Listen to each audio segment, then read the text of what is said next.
Shut up, you know why I'm here. Confession, I have some context on both Posty and Morgan Wallen. I have yet to listen to an entire Post Malone song, but based on the clips that I've heard, it doesn't feel like I've missed much. And while I've only listened to one Morgan Wallen song, you'll get my general impression in the previous video. TLDR? Ugh.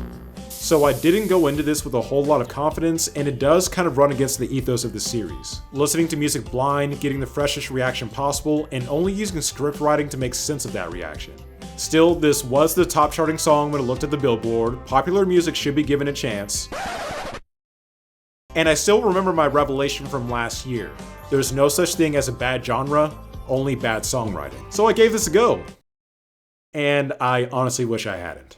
Now, this question is repetitive, but it drives my criticism. What makes this song worthy of topping sales, streams, and radio play? And in this case, the answer is not a terrible lot. The chord structure isn't anything very imaginative. In fact, I think Traci Chapman is going to sue somebody, and the topic of relationship strife isn't anything new to this genre. So is it just awful? No, but does it do a lot to distinguish itself from other cookie-cutter country songs? Not really. And before anyone tries to defend the song as catchy, I want to remind y'all that catchy simply means that a song is easy to remember, or in some situations means it was designed to get stuck in your head. But that's not a creative decision. That's a financial one, and it's a skin-crawling one at that. Where do we draw the line between wanting to create beautiful art and fiddling with human psychology to climb the charts and make money? As for a counterexample, finding a song with similar musical elements was difficult, but for the same song topic, Chris Stapleton is probably your guy. Being a music educator, I know how well country and soul can blend together. But if you didn't know, then Chris is a good place to start listening to modern country music. Now we're definitely going to get into the music production weeds as we talk about this remix of Last Night by Loofy. Also, try not to let the album art give you nightmares. I should give a heads up that this is a techno track. And when I say techno, I mean the genre of music founded in 1980s Detroit by 3 black teenagers inspired by the technological development of their upbringing, and it usually has a 4-to-the-floor rhythm. If you use techno to refer to electronic music as a whole, you're an uneducated troglodyte. Fight me. And not only is this techno, it's minimalist techno, so if you're not into electronic music in the first place, this song probably won't engage you.